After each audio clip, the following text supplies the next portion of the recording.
ஒரே ஒரு நபர் தான் போகணும். போயிட்டு வந்ததுக்கு அப்புறம் யாரும் வாங்கி தரக்க கூடாது, பக்கத்துல கூட பேசக்கூடாது.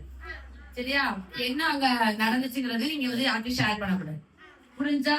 ஒரு இடத்துக்கு கூட்டிட்டு போவேன், அங்க ஒண்ணு நடக்கும். அங்க போயிட்டு வந்துட்டு எல்லாரும் வாய் மூடிட்டு வந்து அமைதியா உட்காந்து. சரியா? ஒவ்வொரு நாளா போயிட்டு ஒரு ஹாஃப் செகண்ட் போயிட்டு வந்தது. சரியா? ஒவ்வொரு பிள்ளைகளாக இந்த சுவத்தில் ஒட்டிருக்கிற அந்த சார்ட்டை ஓப்பன் பண்ணுவாங்க. அது மேலே ஓப்பன் டு சி அப்படின்னு எழுதியிருக்கிறோம். ஓப்பன் பண்ணால் உள்ளே ஒரு மிரர், ஒரு கண்ணாடி இருக்கும். அதில் அவங்க முகம் தெரியும். அதில் 2 பக்கமும் யூ ஆர் ஸ்பெஷல் அப்படின்னு எழுதியிருப்போம். தமிழில் கூட நீங்கள் எழுதிக்கலாம், நீ விசேஷமானவன். ஸோ இப்படி இந்த 2026 யூ ஆர் ஸ்பெஷல் அப்படிங்கிற தீமில் உள்ள இந்த விபிஎஸை பிள்ளைகளுக்கு நம்ம அறிமுகப்படுத்துகிறோம். ஸோ இந்த மெத்தடை யூஸ் பண்ணி நீங்கள் பிள்ளைகளுக்கு தீம் இன்ட்ரடக்ஷன் பண்ணலாம். You are special. இப்போ நீல கர்ண என்ன இருக்குன்னு படிக்கணும்னா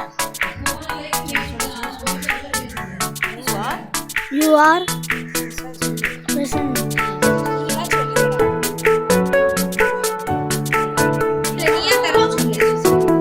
திறந்து பாருங்க. Open to C. ஓபன்